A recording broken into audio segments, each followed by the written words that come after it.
प्यार से कहना धन काजी। परमात्मा को इस पल में देखना है, इसको ये लिविंग इन द मोमेंट वाली बात। तो ऐसी बात पे ये जो इस पल में इस परमात्मा के एहसास में रहना, वो ही एक एहसास है। वरना तो ये सिर्फ माया रूप चीज़ों, वस्तुओं, रिश्तों से ऊपर ये सोच में भी आ जाती है।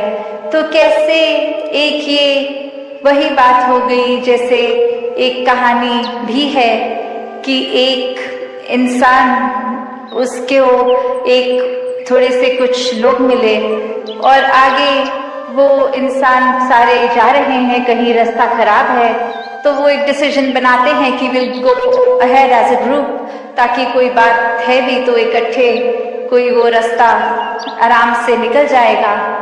और फिर वहीं वो बातें चल रही हैं जहाँ हर कोई अपने जीवन के बारे में बता रहा है, अपने डिज़ायर्स, अपने गोल्स। एक इंसान उनमें से जो बहुत ही सूझवान, संतमति वाला, उसको एक कुआं दिखता है और वहाँ एक बाल्टी जिसमें से वो उस कुएं में से पानी निकाल सकते हैं, पर वो देखता है कि ये बाल्टी का बेस तो टूटा हुआ है, तो एक वो बॉटमलेस बाल्टी हो गई।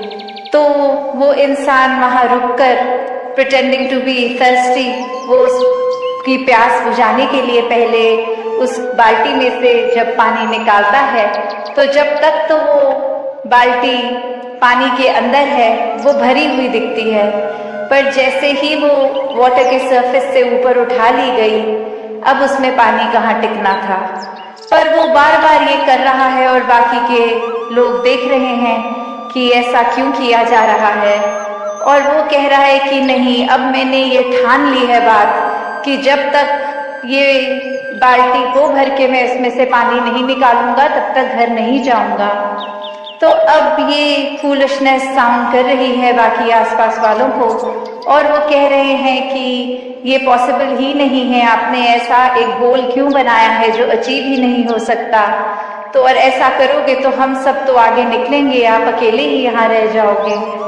तो बात वो समझाने की उनको फिर यही कहता है कि शुक्र है you bought this point up, क्योंकि हम सबको पता है ये बॉटमलेस बकेट है, इसको भरा नहीं जा सकता। तो हमारी सोच, हमारा मन भी ऐसा ही बॉटमलेस है। ये डिज़ायर्स भी आएंगे, ये एक इच्छा की पूर्ति होने के बाद दूसरी में भी आना है। तो हमें एक, अगर हम उस भरोसे रहेंगे कि एक एक चीज़ आती रहे, उसको चेकलिस्ट में हम टिक करते रहेंगे, तो हमारे मन में और चीज़ें आनी एक बंद हो जाएंगी। ऐसा नहीं है, चीज़ों ने तो आते रहना है, ख्यालों ने तो आते रहना है। तो एक अगर हम इसी के पीछे भागते रह जाएंगे तो फिर एक जीवन कब जिएंगे। एक सेटिस्फैक्शन, कंटेंटमेंट की बात, ये सहज रूप में बहने की बात, ये स्थिरता की बात यहाँ आती है कि कैसे एक अपने चैनलाइज करने की बात कि ये जो चीज़ है अगर हमारे लिए ज़रूरी है, वो कितनी ज़रूरी है उसको तो किया जाए, पर अंधाधुंध एक उस दौड़ में ना लगा जाए, वो रैट रेस में ना लगा जाए। परमात्मा के ऊपर जीवन को केंद्रित अगर रखना है तो सबसे पहले परमात्मा को जानना होगा, इसको देखना होगा।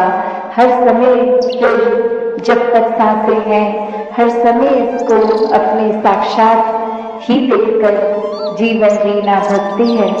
और इस भक्ति को अगर तो हम अपनी इच्छाओं पर केंद्रित रखेंगे कि परमात्मा को बस इसलिए ही पूजेंगे क्योंकि परमात्मा ने हमारी सब इच्छाओं को पूरा करना है, तो वास्तव में ये भक्ति तो नहीं है।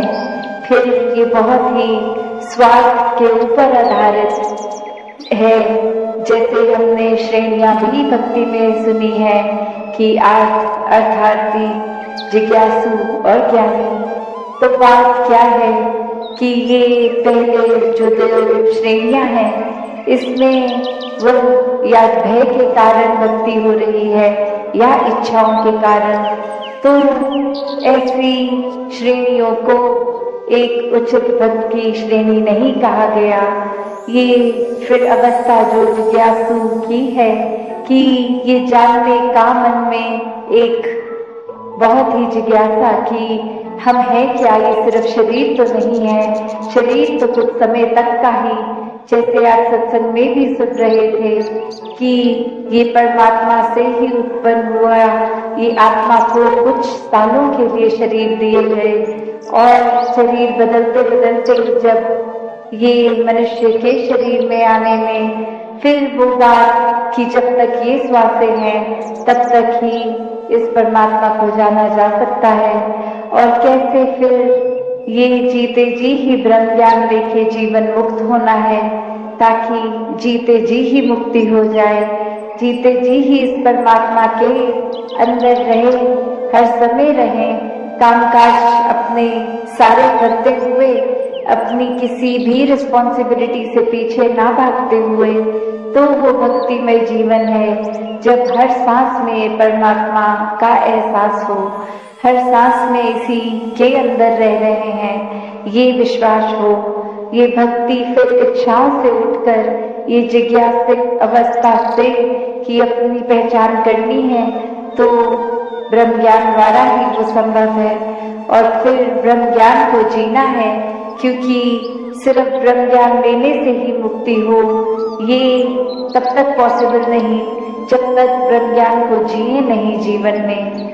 तो ये ज्ञानी अवस्था भक्त की जो श्रेष्ठ अवस्था कही गई है, तो ऐसे ही ज्ञानी होना हर एक के लिए संभव है, और एक ज्ञानी अवस्था आने के लिए सिर्फ और सिर्फ जो त्याग करना है वो अहंकार का, अपने आप के होने का, तभी इस परमात्मा में एक में खो पाएंगे, वरना तो ये अहंकार अगर मन में टिका है तो निराकार मन में नहीं टिक सकता। तो ये परमात्मा को जितना ही मन में हम बसाएंगे उतने ही हमारे अवगुण दूर होते जाएंगे, वरना तो अहंकार में रहेंगे तो यही सोच चलेगी कि हमसे श्रेष्ठ कोई नहीं है, एक हमारे जैसा बल किसी में नहीं है, हमारी सोच, हमारी बुद्धि कोई भी छोटा सा काम करके अपने आप को ही मन ये सर्वश्रेष्ठ मान लेता है, तो फिर ऐसे अहंकार में रहेंगे तो इस परमात्मा की बनाई हुई रचना, जो चाहे मानव रूप में भी कितने अलग अलग हैं, कहीं भी निवास करते हों, अलग अलग जगहों पे, अलग अलग कल्चर पे, तो एक नफरत के कारण वो बन जाते हैं कि इनका खाना पीना रहना हमारे जैसा नहीं है, तो ये प्यारे नहीं हैं, हम श्रेष्ठ हैं। तो ऐसे और अनेक और भी भाव आ जाते हैं, चाहे वो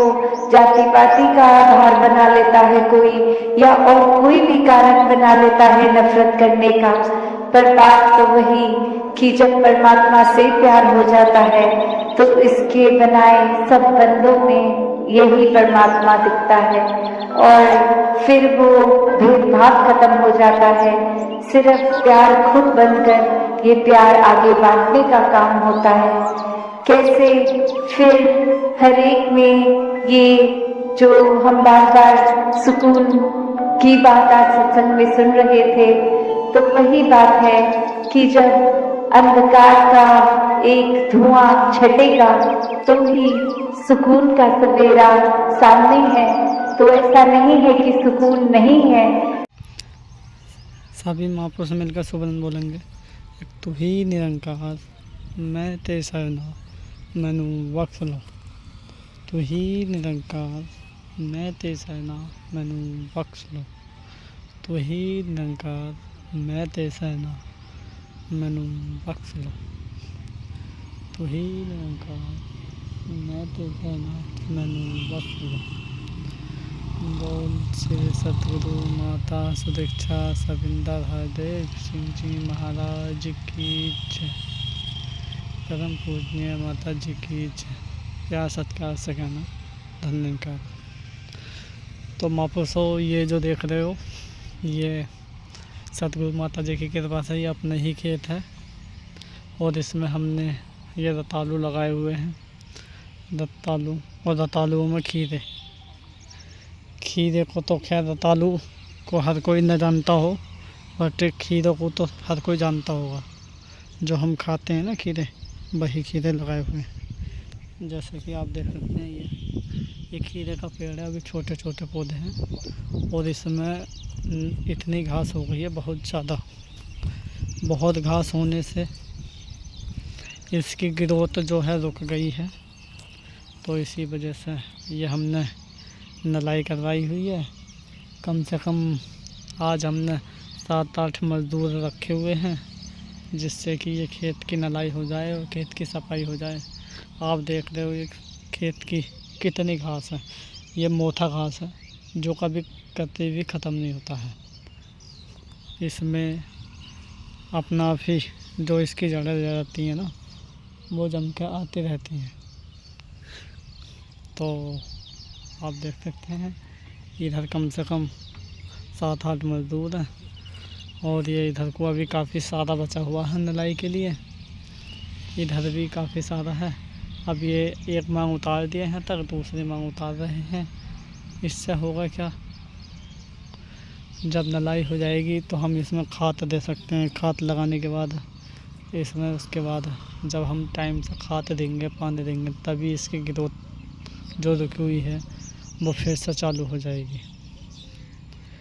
अभी आप देख सकते हैं कहीं कहीं तो बिल्कुल छोटे छोटे किले जो अभी जम के ही आ रहे हैं और अभी कहीं कहीं ठीक ठाक है।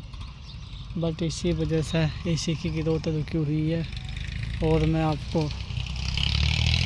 और भी कुछ बताता, बट आज के लिए ही इतना ही। प्यार से कहना धन्यवाद।